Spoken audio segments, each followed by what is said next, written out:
我回想以前在上海生活时候去买生鲜产品，我每天花了大量的时间是比价，你知道吗？我记得那个 iConSafe 不就有这个标题嘛？他说来比一比，我们的价钱更便宜，比来比去买到便宜的东西，不就是我们普通老百姓的日常吗？但我跟你讲，在马来西亚之后，我的这个所谓的打引号的乐趣啊，精打细算、货比三家的这个乐趣就没有了。比如说呢？比如讲说，我们家最近很爱吃的西瓜，你会发现说，在比较好的超市，像 Jaya， 甚至于在 Aeon 这个 Big Mall。它的这个价格和我们在夜市 Bazaar 上面看到的价格，或者就是在菜场里面看到的价格，几乎是没有差的。我刚来的时候也有这个习惯啊，像我们一开始去买一些家用的电器，我就上了 Shopee 或者是 Lazada 去买，而背后的动机也是希望在上面买到的东西啊可以便宜一点，再添置一些常用的家庭电器。小米我也会先到网上去 check 一下，后来就发现，在商场里面，即使你买到的价格是差不多的，这一开始让我挺惊讶的，好像不自觉的那些习惯都无效了。然后你随便去哪一个店家，基本上你也知道自己不会被宰很多，不会花很多的冤枉钱，因为你就会安慰自己说，其他家你跑下来估计也是这个价格，那我何必呢？女性啊，通常对购物啊是比较热衷的。原先在中国有一些非常知名的购物节啊，后来发展成几乎都是在网上购物的购物节。但是今年来了马来西亚之后，越来越明显了，双十一也没有什么好买了。其实马来西亚他们也有这些传统的这个电商节，它的所谓的折扣力度跟我们中国的618啊、什么双十一啊，完全是不好比的。给你是5%，而且还会 cap 在一个金额，可能满100块就是减5块。然后甚至很好笑的是，这些店家都还很佛系哦。原先你在中国的这些购物节是如何表现？当时是一个什么样的情形？什么样的体会呢？就因为你知道它的618和双十一是各自这两个电商巨头一年当中买的最便宜的，所以你其实在这一天到来之前就会做很多线下的体验式的所谓的这个去比较，比如说是不是鞋子啊、衣服啊，你就会试穿好尺码，然后把这个购物车加好，就等着双十一0点这一天开始歘一下点购物单。这一单你可能如果是一双800块钱人民币，也就是马币可能600多、500多的这样的一个价格，你可以省下来100多马币。就它确实会便宜不少啊，对啊，对。会不会本来该买的东西都囤着蛮久的，等到购物节再去买？对，我们生活习惯、购物习惯就变成1年2次，618跟双十一，好像其他平时的日常损耗品就不会在其他的时间去买。而且我以前不太会注意数量，都囤的多，我可能3、4年都用不完。还有就是你每一年再去看这款你已经囤好的产品，你会发现太神奇了，这个价格不是往上飙的，还是往下走，过了1年竟然还比去年买的更便宜，你又有一种这个追悔莫及的感觉，觉得我自己又亏了。那你当天突然买到了很便宜的东西又送来了，会不会有一种特别兴奋很开心的感觉？那当然，觉得有一种有昭告天下。我记得以前发朋友圈还要说一下，哎呀，双十一终于抢到了这款优衣库的限量版羽绒服啊什么的，还会发一下，但觉得好，现在觉得好幼稚。我猜大家是没有这个体会啊，像我一开始知道双十一，我觉得没有什么要买啊，但是过了几年以后，我就发现呢，人会被裹挟其中，你就开始不停的在想我该买些什么，你就会去搜，其实买了一些呢，为自己创造出了一些需求，应该这样讲。而这个盛况啊，真的很厉害。双十一，我们且不说618哈，就是双十一之后的几天，后来发展到618也是这样子。就你会发现家里下面的快递员，他们拿的这些送来的物品，就是堆积如山。不夸张的讲，真的都是堆得老高了，连很多箱子都放不进去，都只能放在外面。很多单位门口，很多企业门口也是这样啊，就是员工都来拿自己所预定的东西。他们有一个行业术语叫爆仓嘛，就是把仓库都已经挤爆了，就整个仓库外面都是放着你的这些快递嘛。你现在反思起来，当时这种算是理性的吗？这个都不敢去算，我觉得肯定是不划算的呀。不划算的。那就好比讲说，以前我都是用日抛的隐形眼镜啊，我那个2、3年之前的双十一手抖啊，我至今还没有用完，至今家里面还能够有1年的这个佩戴量啊。可是现在我已经上班了，没有这个每天戴日抛隐形眼镜的这个刚需了嘛，对吗？就是这个属于你的计划赶不上变化，这就是一种浪费啊。我的购物习惯基本上就是等到你需要的时候，也不需要太比价，因为我相信商店给到的相对公平，只要是你需要的，它哪怕是贵那么一点或者便宜那么一点，都是可以买入，这跟买股票是一样的。只要你属于比较理性嘛，我这种小市民心态就是觉得一定要找到 lowest price 最低价，然后就去买到才股市里的大妈大爷也是这样的，就追涨杀跌嘛。像我们还有一些朋友以前在疫情前，也是双11囤的是全世界各地酒店的入住权，那个也付了老不少钱，我都不知道现在有没有住完。这个你看浪费其实是蛮严重的。好，我们讲另外一点，到了大马，我们都突然发现这里买东西不是这样的，线上线下好的超市差的more，价格居然都是差不多的。你的购物习惯有了哪些改变呢？就电子商务上面的消费是非常少的，基本上我们大家都习惯立等可取，99那个或者是 DIY 之类的，我们已经习惯了这种走进商店拿好东西立等可取的这种消费体验，就不会再依赖以前说虽然是江浙沪包邮，可能等个2天东西都送到的这种拆包裹的开箱体验很少了已经而且这边线上购物也不怎么快所以还不如就是随便开到社区的一个grocery store 啦，或者不行就去一个 mall 可以比较快买到东西，并且呢能见到实物，和人交流，自己呢试穿一下体会一下再去买，对吧？是的。然后第二个就是我们可能是有一些价格差比较明显的东西，比如说猫砂，在网上买可能就是8块钱8马币一包，可是在宠物商店买基本上一包都是15、16块，这里面还是有价差，那么我们就会去买。但是你也不用担心说要等到什么双11618，因为你知道它就算是那种大的 promotion， 你也就是便宜2%-3%，没有必要嘛，还是按需购买。在不同的购物消费习惯之下，心态会发生一些什么变化呢？就是我觉得我是囤积型人格吧，可能是从小家里面因为爸妈刻意的控制你的这个所谓的物质享受，到后面开始自己挣钱之后，就发展出了要有囤东西又有安全感，到了疫情又是更加重了，跟这个网上报道的贪官一样，有囤积的个性。我囤的都是我自己花钱的东西。对，标题有了，就是大马治好了你的囤积症。以前我们家的卫生纸我记得也是要存上好几年的。最夸张的一次，你买的那个Costco邦迪，哇，这个大概买了5年的量我帮你算下来各种各样的东西都有很多。我们家橱柜一打开，这个酱油大概有几十种，摆的满满的2层他们都住上了小别墅。是这个实在是很夸张被创造出的需求。那么我虽然不怎么囤，但是我觉得在心理上我是可以感到很微妙的一种就假设说你不会为了这个物件而疯狂，为了它去等候比较，那么其实你跟物的关系会变得更加若即若离，你就不会怎么讲，就是把很多的心思感情投入到买这个东西上面。我总感觉这容易让生活心态放得会更平一点。不要太有我觉得我现在反思中国很多的消费是因为它创造出了一个环境，是让你觉得这个东西你必须拥有，你不拥有的话你就怎么样，一堆后果在里面。我这个需求是真的是一个需求，还是被创造出来的为了消费的一个理由呢？觉得创造呢本身也没有错，消费主义资本主义不就是不停的挖掘和去创造需求，满足大家的需求，经济会发展。但是呢，我觉得一个人必须要知道自己真正需要什么，把钱把心思花在什么地方。那么我想这里面有2个问题。首先，在中国为什么大家比较多的要去比价，也就是它的背后是为什么在线和直播还有在线下商场这价格咋就差异这么大呢？这是一个方面的问题。第二，你也知道待会儿我要去问了，为什么大马价格就这么平均呢？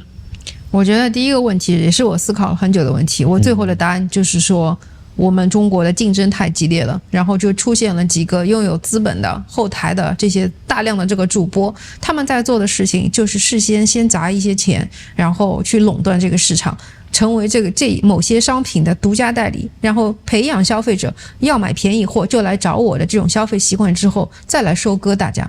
就是一个已经非常非常明显的一个市场垄断。我同意就是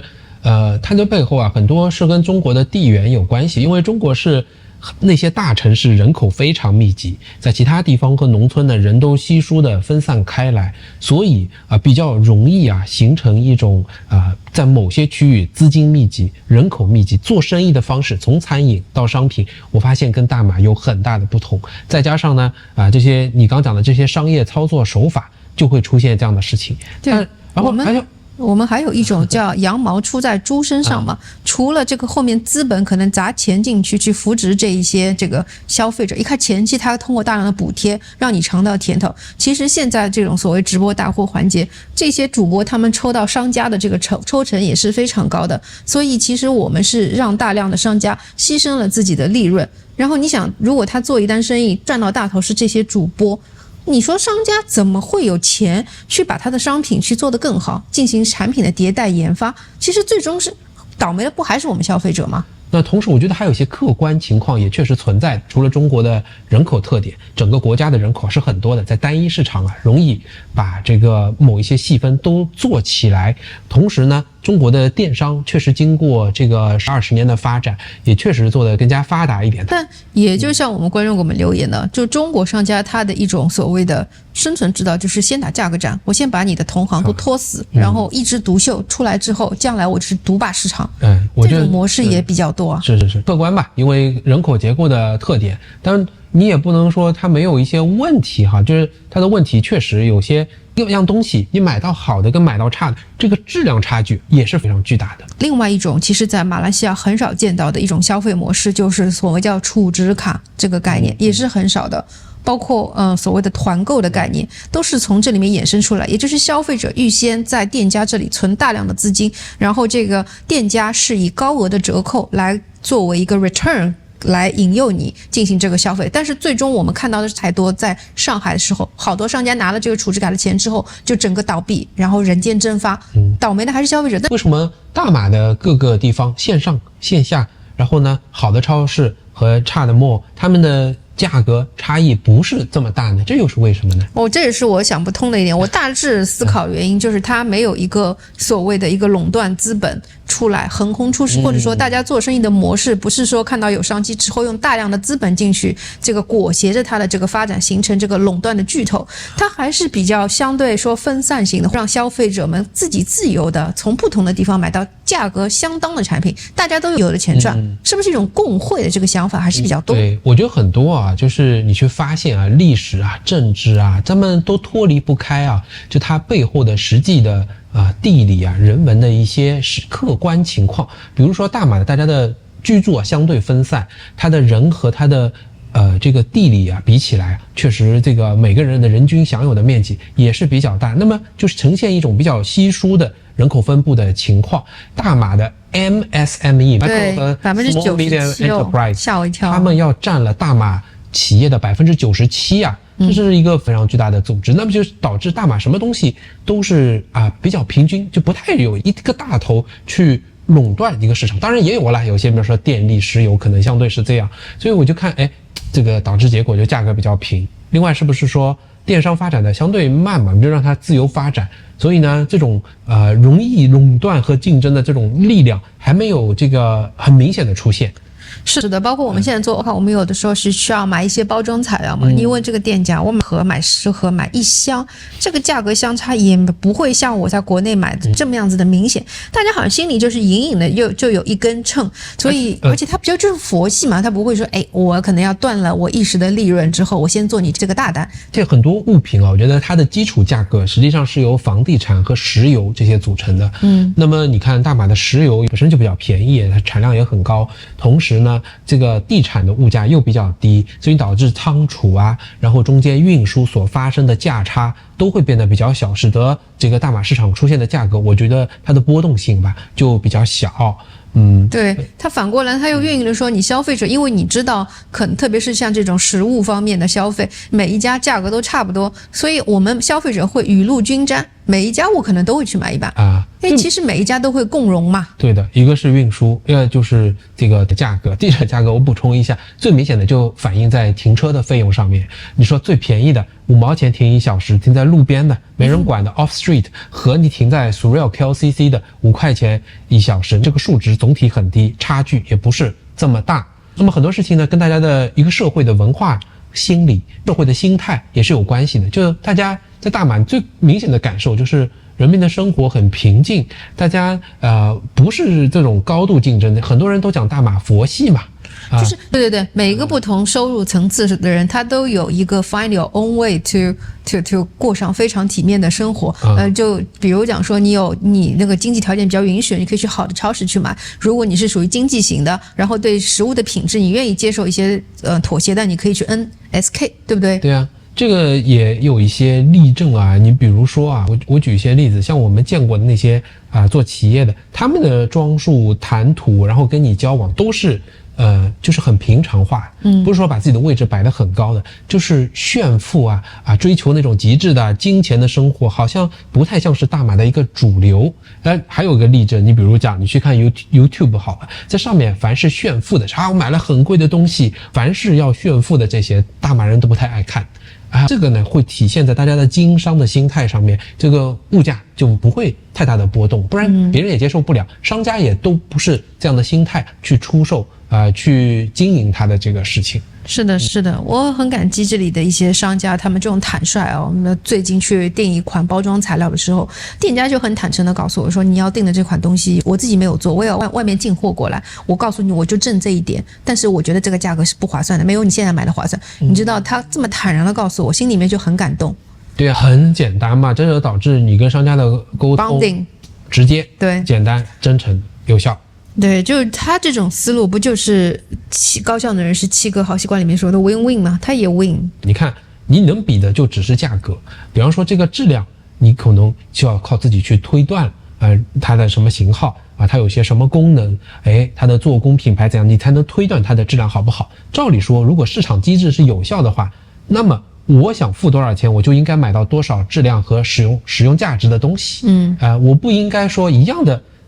对我一样产生价值的东西，它的价格区间很大，我还要去比，这本身不就是一种市场的失效吗？所以可能还有一个原因就是马来西亚它的那个房地产价格，因为它的价格组成里面一定就是和这个房租有关系嘛。不过很多人都为 Uncle Roger 站台，说人家卖18块的炒饭是因为人家开在 Pavilion Pavilion 都那么贵。我想这个逻辑真的好奇怪。那么谁都开到 Pavilion 去，接下来就可以把东西卖贵了没？因为 Pavilion 它毕竟商超，它还要有一部分的房租是通过你的营业额抽成来实现的嘛。一定但是他自己先选了 Pavilion， 然后让别人在那里吃不也可以开在其他地方吗？ OK 好的所以我觉得对我们这种平民阶级来说的话，马来西亚的这个消费真的是让我感觉有一种没有后顾之忧的感觉。关键就是放心嘛，我们买的家具，我不是说每样东西质量都很好，但是他会说派人来帮你去修补如果他承认他像我打印那些画有问题，他帮你重新去做我觉得这样的负责任的态度，加上你不需要比较的价格，这是在大马购物的放心所在。还有榴莲，开出来的榴莲拿回来吃觉得不对，拿回去还能换。对，还能换，哪怕是路边的那个小的萝莉上那种榴莲，对不对？这个呢，通过这些方法，很平均的质量，很平的这个价格，就治好了你的中国德上的囤积症。对，所以我也觉得在这边就应该在这里消费。你看我不太喜欢从中国买淘宝的东西过来，真的很少我们应该支持这里的小商小贩经济。对，希望呢你在大马也多囤一点好心情